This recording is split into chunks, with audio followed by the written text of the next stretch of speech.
దేశ రాజకీయ సామాజిక పరిస్థితుల్లో విశేష పరివర్తన కలిగింది ఉర్దూ వల్ల. ఉర్దూ అనే పదానికి తుర్కీ భాషలో ఉర్దూ అనే పదం మూలం. ఇంగ్లీషులో ఫోర్టే అనే పదానికి జనసమ్మర్థం, సైన్యం, సైనిక శిబిరం అని. సైనిక సమూహాల సాంకేతిక భాషగా ఉర్దూ ఆవిర్భించడానికి అవకాశం ఏర్పడింది.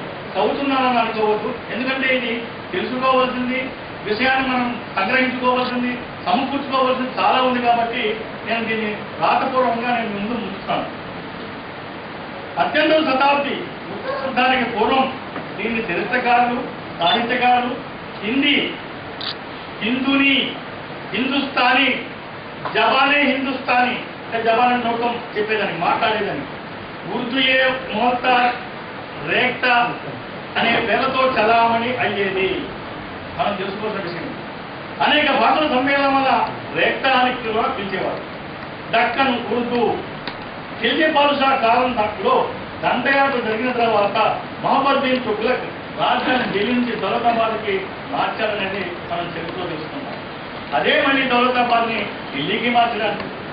1347లో దక్కన్ బహ్మనీ వంశస్థాపన జరగటం ఒక చారిత్ర పరిణామం వలన పరిణతి చెందిన భాషగా ఉర్దూ గుజరాతీ మీదుగా దక్కన్లోకి వ్యాపించింది. గుజరీ అయిందని, భాషావేత్తలో సూఫీ ఫకీర్ల పాత్ర ఎంతగా ఉందని ఖ్వాజా మసూద్ సాద్ సల్మాన్ 1046 నుంచి 1127 వరకు ఉన్నారు. ఖ్వాజా మొయిద్దీన్ చిష్తి 1140 నుంచి 1265 వరకు ఉన్నారు.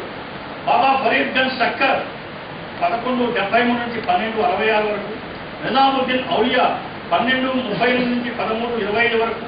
అమీర్ ఖుస్రూ 1253 నుంచి 1325. ఖ్వాజా బందా నవాబ్ గేసుదరాజ్ 1321 నుంచి 1442 మొదలైన వారు సూఫీ యోగులు ముఖ్యులుగా మనం పేర్కొంటాం. వలీ దక్కం అహ్మద్ అని ఆది కవి కూడా ఉర్దూలో గజళ్లకు ఓడబడింది. ఇది దక్కనీ శబ్దాలు అంటే దక్కన్ శబ్దాలు తగ్గించి పార్సీ శబ్దాలు పట్టం కట్టాడని మనం నిర్ణయం చేసిన పనే పార్సీ సంప్రదాయాలను, భావాలను అతను అందరం ఎక్కించాడు వలీ దక్కం అహ్మద్. చారిత్రంగా చూస్తే మొదటివాడు కాకపోయినా భాషకు కవిత్వ శైలి, కొత్త రూపాన్ని ఇవ్వటం వలన అతనికి ఆదికవిగా గుర్తింపు. అతను అనుసరిస్తూ సిరాజ్ ఔరంగాబాదీ 1160 పంక్తుల బూస్తానే ఖ్యాల్ మనవీని 2 రోజులలోనే రాశాడు. బహరి అనే కవి మసన్నీ మలగను రాశాడు. 18వ శతాబ్దిలో ఉత్తరాదిలో ఉర్దూ కవితని సిరాజుద్దీన్ అలీ ఖాన్, సౌదా మీరుద్దత్, దల్తమీర్ తక్మీర్ 17, 22, 18, 10 ఇలా చూస్తున్నట్టయితే కొంతమందిని పరిచయం చేస్తాం. కవిత్వం అంటే ప్రణయ భావాల గజల్ రచనే కాదని, ఏదైనా కవిత్వానికి అనర్హం కాదని అనాడు బాధిన కవిసత్తముడు నజీర్ అక్బరాది 1735, 1830. అయితే సంప్రదాయ తాతత్వపు సాహిత్యకారులు అతని కవిగా గుర్తించలేదు. ఎవరైనా సరే తిరుగుబాటు చేస్తే వాళ్ళని గుర్తించకపోవడం అనేది అనాదిగా కలకాలం వస్తున్నది, మార్పుని ఎవరు ఆశించకపోవడం వలన. కానీ నాటి సాహిత్యాల్లో విమర్శకులు నజీర్ అక్బరాదీని మహాకవిగా గుర్తిస్తారు. మిర్జా సదుదా బేగ్ ఖాన్ గాలిబ్ 1797, 1969, 1829. మొమిన్ ఖాన్ ముస్తఫా ఖాన్ షెర్దా సర్ సయ్యద్ అహ్మద్ ఖాన్ 1817 నుంచి 98. మౌలానా మొహమ్మద్ హుసేన్ ఆజాద్ 1833, 1910. ఈ విధంగా కొంతమందిని మనం ముఖ్యంగా పేర్కొనడం జరిగింది. అమర్ ఖుస్రూ మన దేశంలో జన్మించి ఇరాన్ కవులు మెచ్చుకునే రీతిలో పార్సీ కవి చెప్పిన వేలుతో లెక్కించిన వాళ్ళలో అమీర్ ఖుస్రూ ఒకరు. అతని తండ్రి తుర్కిస్తాన్ నుండి జన్మించినది ఇక్కడే కాబట్టి భారత్ని తన మాతృదేశంగా భావించి ఆచార వ్యవహారాలను ఆశించి ఇక్కడ ప్రతీతాన్ని ప్రేమించిన కవి అమర్ ఖుస్రూ. అతని సంగీతంలో ఎన్నో కొత్త చిన్నలు తెచ్చాడు. జిస్ సముద్రం కా గుబారే దిల్ వేదాన్ నహీ, జిస్ సముద్రం మే గరీబోं के लिए प्यार नहीं, उस समुद्र के हर ఐవాన్ కో వీరా కర్దే అంటాడు. దమన పీడన పునాదులు కూర్చడానికి, బానిసత్వ సౌధం మీద పిడికిలి వలచడానికి, బాహ్యాడంబరు సభ్యత్వం మట్టు పెట్టడానికి, భారత భూమిని స్వతంత్రం చేయడానికి తూర్పు సంతమైన జాగ్రత్త బదులు చేయి అని కోరుకుంటారు. అలాంటి గంభీర భావజాలం కలిగిన కవులు రచయితలు ఆలోచన సమాధానమే అంజుమన్ తర్కీ మున్సిపియన్ ఆ బీదల రచయితల సంఘం దమన నీతికి వ్యతిరేకంగా దానిని నిర్మించడానికి కళాన్ని ఆయుధంగా చేసుకుని ఆ బీజేయ రచయితల సంఘం ఏర్పాటు చేసుకున్నారు. ఆ సత్తాకల వాళ్ళే మనం తెలిసిన వాళ్ళలో వల్కరాజ్ ఆనంద్, సయీద్ అహ్మద్ ఫైద్, సర్దార్ షహీద్ దిశగా పొందారు. 1930లో ఈ ఆలోచనల కార్యక్రమం దాల్చి చైతన్యమైన సాహిత్యం పుట్టింది. ఉన్నతనకి అంటే కృతార్థంలో కవిత్వం, కథ, నవల, వ్యాసం, విమర్శ మొదలైన సాహిత్య సేద్యం చేసేవారంతా అన్నమాట. అప్పటి వరకు కవిత్వం ప్రేమ, ప్రణయం, శృంగారం ప్రాధాన్యతగానే నడిస్తే ఈ సంఘం ఆవిర్భావం తర్వాత కొత్తదనం సాహిత్యంలో పుట్టిన చెప్పుకోవచ్చు. దానికి వేసుకు వేసిన వాడు సులోసగా ఎన్నదగిన వాడు ముచ్చడించుకోబోయేవాడే ఫైజ్ అహ్మద్ ఫైజ్. ముజేసే పహలీసి మహబత్ మేరే మహబూబ్ నమాన్ అన్నారు. ఓ ప్రియతి నా నుండి వెనుకటి ప్రేమను ఆశించు అని దాని భావం. ఎందుకో తెలుసా? ఔర్ భీ గమ్ హై జహాన్ మెహబత్ కే శివ, ప్రేమ కంటే ప్రపంచంలో ఇంకా వేరే కూడా ఉన్నాయి. కవిత్వంలోకి తొంగి చూసే ముందు కొంతమంది కవులను పరిచయిస్తాను. ఇస్తార్ అల్ హక్ మజాజ్, స్మేరుల్ నసీన్ జబ్బీ, మగ్దూమ్ మొహిద్దీన్ మనకు తెలిసిన హైదరాబాద్ కవి, ఆరిఫ్ సర్దార్ జాఫరీ, జాహిర్ లుధియానీ మనకు తెలిసిన సినీ గేయ రైటర్, హసన్ దైపురి, కైఫీ హజ్మీ, అహ్మద్ నదీం కాస్మీ, జగన్నాథ్ ఆజాద్, నరేష్ కుమార్ షా, ఆర్ష్ మలేసియాని, కటిల్ సిఫియా లాంటి వారు ఎంతమంది. అయితే లేకే చలో కాయనాత్ లేకే చలో చల్తో సారే జమానే సాత్ లేకే చలో. ఉర్దూ రాసే కవులో చాలా మంది మార్క్సిస్టు భావాలు కలిసి బర్గత్పతో రాసిన వారు ఉన్నారు. మరి కొందరు ఫ్రాయిడ్ పుత్రులుగా వారి ఆలోచనలు, వారి రచనలు ఎక్కువ శృంగారంతో కూడి కొంత అస్పష్టంగానూ అశ్లీలంగానూ ఉన్నాయి. అలా ఫ్రాయిడ్ పేర అశ్లీల కవి రాసిన వాడు మీరాది. ఉషారీలు, రుబాయిలు, జుబాయిలు, షేర్లు, గజల్స్ ఎన్నో రూపాలు సాహిత్యాన్ని కలిగి ఉంటుంది. ఊళ్ళను హైదరాబాద్ ఎన్నో సాహిత్య సంస్థలు నిర్మించాయి. శంకర్జీ ముషాయిరా, అరబకస్ ముషాయిరా, ఆల్ ఇండియా రేడియో ఉర్దూ విభాగం, దూరదర్శన్ అంజుమన్ ఉర్దూ విభాగం, కొన్ని విశ్వవిద్యాలయాలు, సాహితీ సభలు, బహుభాషా సమ్మేళనాలు జరుగుతున్నాయంటే అది ఉర్దూ యొక్క సాహిత్య మాధుర్యం తప్ప మరేమీ కాదు. ఇది ప్రియాంబుల్. అసలు ఉర్దూ అంటే ఏమిటి అది పెన్ను తెలుసుకోవడం కోసం చెప్పి ప్రయత్నం తప్ప ఇదే కాదు. ఇక ఫైజ్ అహ్మద్ జీవితం ఆ సాహిత్యంతో ముచ్చట్లు. ఫైజ్ కవిత్వాన్ని రుచించే ముందు అతను కొంచెం సమాధానం తెలుసుకోవాలి. 1911లో ఇప్పటి పాకిస్తాన్లో ఉన్న సియాల్కోటలో పుట్టి 1334లో ఉన్నత విద్యానంతరం 45లో అమృత్సర్లో MOU కాలేజీలో విద్యగా చేసినప్పుడు తనకు సహజలతో తనకి మానసికంగా కలిగిన భావావేశం పరిణితి లభించి ప్రగతిశీల భావజాలం వైపు, అభ్యుదయ పదం వైపు, శ్రామిక వర్గాల మక్కువ, ఉద్యమాల పట్ల అవగాహన అలా ప్రభావితమైన ప్రపంచం గురించి ఆలోచించకుండా మౌనంగా ఉంటూనే చుట్టూ ఉన్న పరిసరాలను అలా స్థితిగతులను గమనించడం, ఆ వాతావరణం రత్నాభ్యాసంగా వైపు మలుగుతుంది. మనిషిలో సహజంగా ప్రేమ, అనురాగం, ఆప్యాయతలకు భిన్నంగా ఇంకా ఆలోచించవలసి ఉన్నాయని నిర్ధారణకు రావటం వల్లనే అతను స్పోషితుల చేతగా మారటం సుగమమైంది. కార్మిక మృదువ నేపథ్యాలు, దళిత జీవితం, పాలక వర్గాల దమననీతి, సూఫీ కవిత్వాన్ని సోషలిస్టు కవిత్వంగా అమర్చంలో సఫలీకృతులయ్యారనే చెప్పవచ్చు. లెక్చరర్ పదవిని వదిలిపెట్టి 42లో ఉమ్మడి భారతదేశపు సైన్యంలో చేరి కెప్టెన్గా దేశసేవ చేశాడు. భారతదేశం విడిపోయిన పిదప పాకిస్తాన్లో స్థిరపడి 51 రావాల్సింది కృష్ణకేశలో అరెస్టుగా పడ్డాడు. 50 ఏళ్ళలో జైలు నుంచి విడుదలయ్యాడు. జీవితంలోనూ ఉర్దూ సాహిత్యంలోనూ నిబద్ధత కలిగిన కవిగా, సోషలిస్టు సూఫీగా ప్రఖ్యాతిగాంచాడు. తన జీవిత కాలంలో 2 ప్రపంచ యుద్ధాలను గమనించాడు. ఎలాంటి నిరాశ వాతావరణంలోనైనా స్థిరంగా ఉండి ఆశాదీపాన్ని ఆరిపోకుండా తన కవితల ద్వారా నిత్య తేజోవంతం చేశాడు. 1941లో ఫైజ్ నక్షత్ మరి ఫిర్యాదు చేస్తున్న చిత్రం అనే కవితా సంపుటిని నిర్మించారు. అందులో ముజే పలిసే మొహబ్బత్ మేరే మహబూబ్ నమాన్ అని మనం ఇంకా కనుగొనమే అది అందులో ప్రేమ కంటే ఇంకా ఏదో ఉంది, ప్రేమ ఒకటే కాదు ముఖ్యం అని చెప్పగలిగినవారు. ఈ ఫైజ్ అహ్మద్ 1984లో తన శ్వాసను ఇది ఆయన జీవితాన్ని. ఆయన మొట్టమొదటి కవిత్వాన్ని జైల్లోనే ప్రారంభించాడు. 4 పాదాలు తెలుగులోను, తదుపరి ఉర్దూలోను మీకు పరిచయం చేస్తాను. చీకటి పొదల్లో నక్షత్రాల దారుల్లో ఇది భగీరథ గారు రాసినటువంటి అనువాదం. అనువాదం అనడానికి వెళ్ళారు. ఏదైనా ఒక భావాన్ని నేటివిటీ వచ్చేటట్టుగా తెలుగులో రాస్తే ఎలా రాస్తామో అలా రాయటానికి ఆయన ఎక్కువ శ్రమ పడ్డాడో నేను గమనించాను. చీకటి పొదల్లో నక్షత్రాల దారుల్లో దట్టమైన రాత్రి నెమ్మదిగా వెళ్తుంది. పిల్ల తెమ్మన నన్ను ఆపి వెళుతున్నాను. ప్రేమ పలుకేదో గుసగుసగా చెప్తున్నాను. ఖైదు పెరట్లో దేశ బహిష్కృత వృక్షాలు ఆకాశం చీరకు నగిశీలొద్దుతున్నాయి. గగన గవాక్షంలో వెన్నెల సుందర హస్తం ఉదారంగా ప్రకాశిస్తుంది.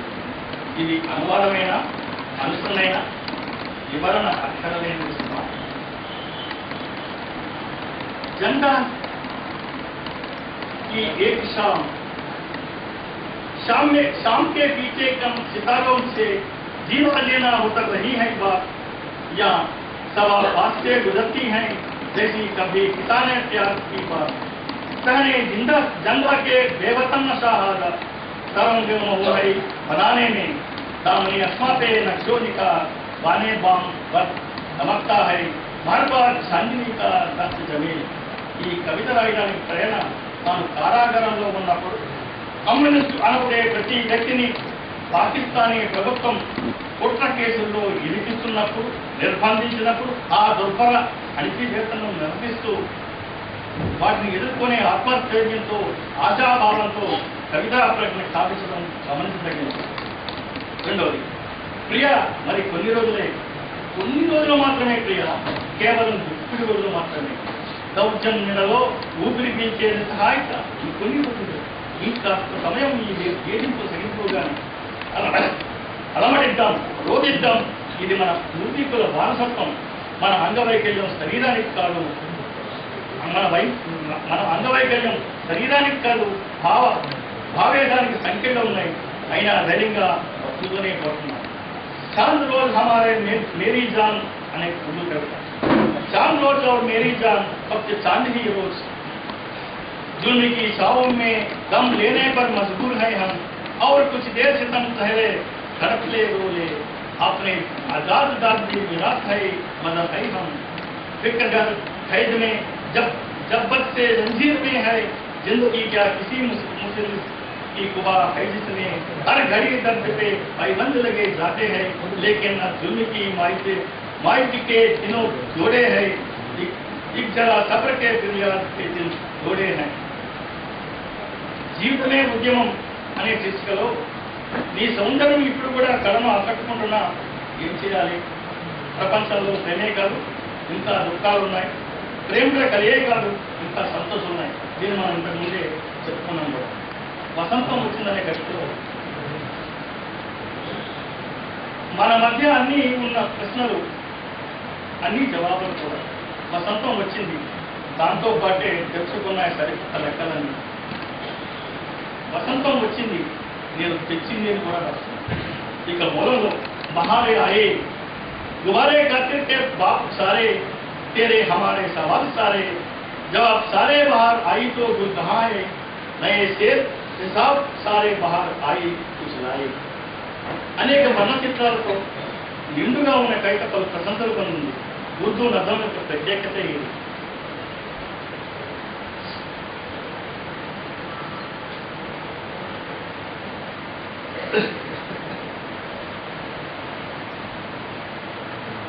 కష్టాలకు వివరణే లేదు, మనోవ్యధకు సాంతనే లేదు, మరోసారి వాగ్దానం నిలవలేదు, మరోసారి మాట నిజం కానే లేదు, తెల్లబాలకు అమరత్వం దొరకలేదు, దీపాలకు ఒక్క రాత్రి రానేలేదు, మత్తు రుచికి ముందే మనసు పిలిస్తే పరాకాష్ట ఈ గోష్ఠిలో పలకనే లేదు.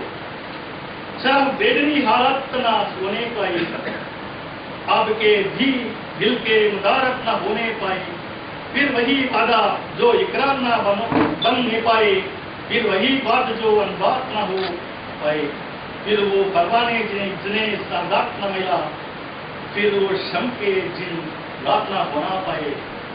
ఇలాంటిదే మరొకటి. ప్రజల బాధ చూసి మనసు కన్నీరైపోయింది, ప్రతి శ్వాస తగ్గిస్తున్న విలాపమైపోయింది. అంతల గోష్ఠి కూడా నిద్రమైపోతే తోడున్న విషాదము ఎక్కడికో పోయింది. దిల్ రాహే ఏ గమ్ జహా హై హాస్, पर नफ्स तस्नाए मुखान है शब्द मेरा है महफिले हस्ती ये गम दोस्त तू कहाँ है पास భారతదేశంలోని పరిస్థితులే కాదు ప్రపంచంలోని ప్రేరణ దౌర్జన్యం అన్యాయం ఎవరికి జరిగినా ప్రతిస్పందించారు. ఒక ప్రాంతానికో ఒక రాష్ట్రానికో ఒక దేశానికో కాక యావత్ ప్రపంచ జనఘోషకు ప్రతినిధిగా ఉండాలని నమ్మిన వారిలో హైదరాబాద్ ఒకడని ఖచ్చితంగా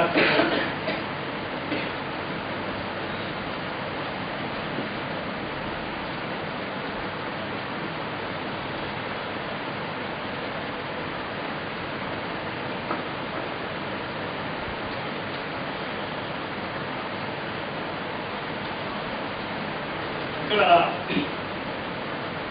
కొంతమందికి ఒక సందేహం కాదు, సూఫీ అంటే భక్తి భావం కదా, భక్తి కదా, లేదా తత్వానికి సంబంధించి కదా, స్వాసిస్తు సూఫీ ఏంటి అని.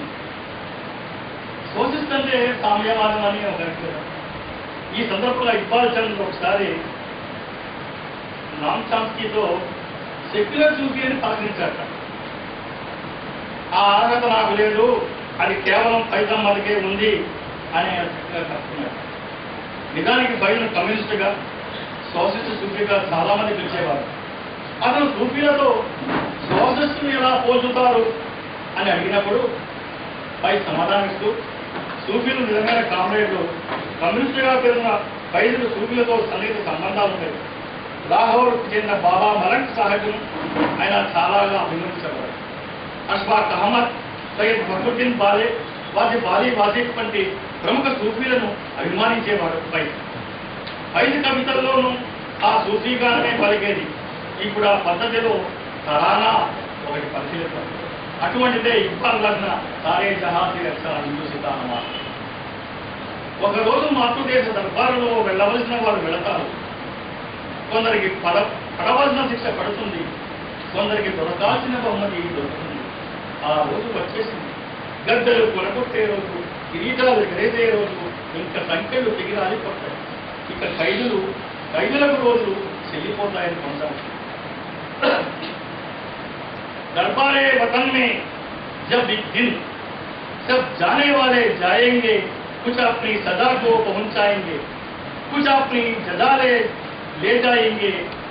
आया नशीनों उठो बैठो, वो वक्त करीब आप पहुंचा है.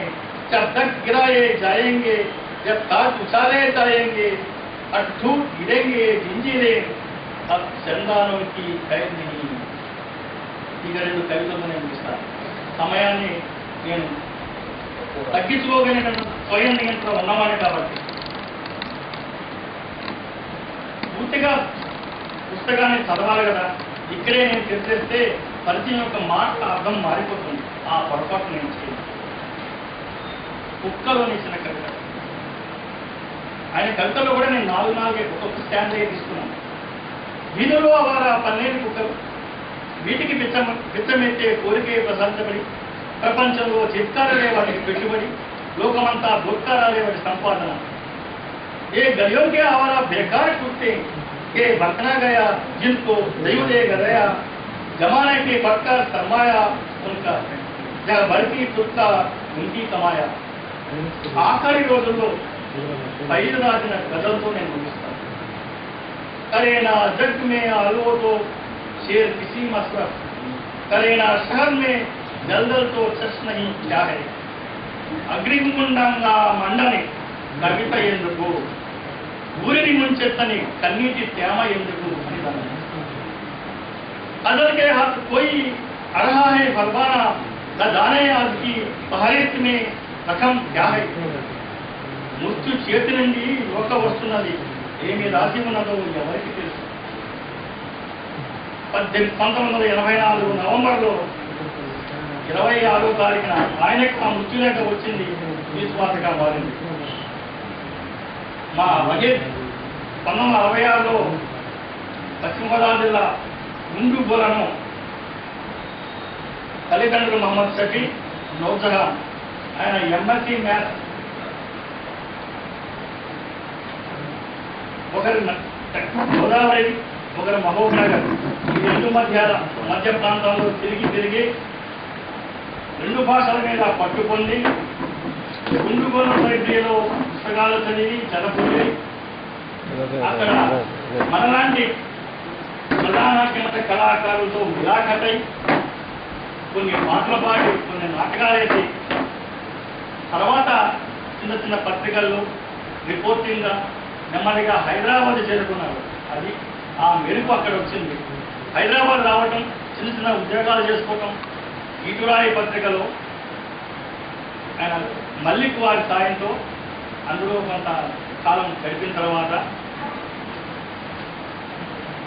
యాకూబ్ కవి యాకూబ్ ఎక్కడో వాళ్ళని లాక్కున్న అయస్కాంత శక్తి అలాగే ఈయన కూడా లాక్కుని ఆయన నువ్వు ఎలాగో రాష్ట్రం అలాగే సోషలిస్టులు మంచి మంచి అభ్యుదయ కవులు ఉన్నటువంటి వాళ్ళు ఉన్నారు, వాళ్ళ కవితలను కూడా తెలుగులోకి అనువాదం చేయటం పరిచయం చేస్తే ఈ ఇంటర్నెట్లో ఉన్నటువంటి ఫేస్బుక్ కవి సంగమం లాంటి పద్ధతుల్లో వాళ్ళకు కూడా అవకాశం దొరుకుతుంది ప్రేరేపణ చేయడం వలన ప్రారంభం దీంతోనే ప్రారంభం చేస్తామని మాటిచ్చి ఈ పుస్తకాన్ని మనకి తెలుగులోకి అందించాడు రాగేది గారు. ఆయన మాట్లాడటం మీద అధ్యరక్షణ మీద కొంచెం మక్కువ ఉండటం వలన ఆ నరక బయలు ఆయన కవితలో కనబడుతుంది. టీవీ నైన్ సంస్కృతి, హెచ్ఎం టీవీ, స్టూడియోఎన్, ఈవిజన్ ఇలాగ కొన్ని ఛానళ్లలో ఈదుకుంటూనే రకరకాల హోదాల్లో పనిచేస్తూ ఉర్దూ నుంచి ఇస్లామిక్ సాహిత్యాన్ని తెలుగులోకి అనువాదం చేస్తూ మన ముందుకి తీసుకొచ్చాడు. ఆ పుస్తకాన్ని ఆవిష్కరించిన తర్వాత పరిశీలన చేద్దామనేటువంటి ఒక రకమైన దుగ్ధ నాలుగు వచ్చి మనకి ఇలా కూర్చొని మాట్లాడుకున్నాం. సరే బాగుంటుంది చేద్దాం, ఒకేసారి 4 పుస్తకాలు వాళ్ళ ఏవైతే ప్రాణాలో వాటిని మనం పని చేసుకున్నాం. నాకు అనుభవంలోకి వచ్చినటువంటి సంగతులు, కవిమిత్రుల సూచనలు, తెలుగు విశ్వవిద్యాలయం వారి భారతీ డాక్టర్ సామ సదాశివ గారి గ్రంథాలు, వరవరావు గారి పీఠిక, తెలుగు వికీపీడియా, వాహితి గారి పుస్తకం ఈ 4 ముక్కలు రాయడానికి ఉపయోగపడ్డాయి. సాహిత్య మాటకు సర్వదా కృతజ్ఞుడిని. ఏమైనా ఉచ్చారణ దోషాలు ఉంటే అది నా పొరపాటు. ఉపయుక్తమైన సమాచారం స్వీకరించి నా సాహసాన్ని ఓపికతో ఉపయోగించినందుకు ధన్యవాదాలతో నేను 50% ఎడిట్ చేసి నేను ముందు చేశాను. Thank you.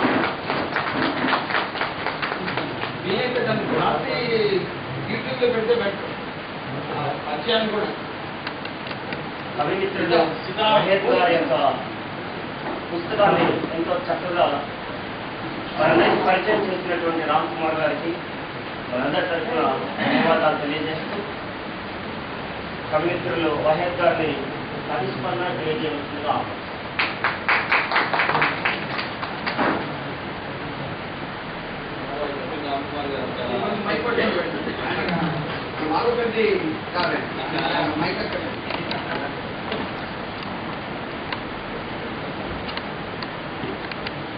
బాబాయ్ కపిల్ రామ్ కుమార్ గారు చాలా అద్భుతమైన పుస్తకం ఇచ్చారు. పుస్తకం గురించి స్పైస్ గురించి చాలా మంచి సమాచారం. నా గురించి సమాచారం కూడా నేను వింటాం కాస్త కొత్తగా ఉంది. కొన్ని రెండు విషయాలు చెప్పి నేను చేస్తాను. ఎక్కువ సమయం తీసుకొని ఫైజ్ అహ్మద్ ఫైజ్ గురించే మాట్లాడతాం, ఎందుకంటే పుస్తకం అయింది. ఫైజ్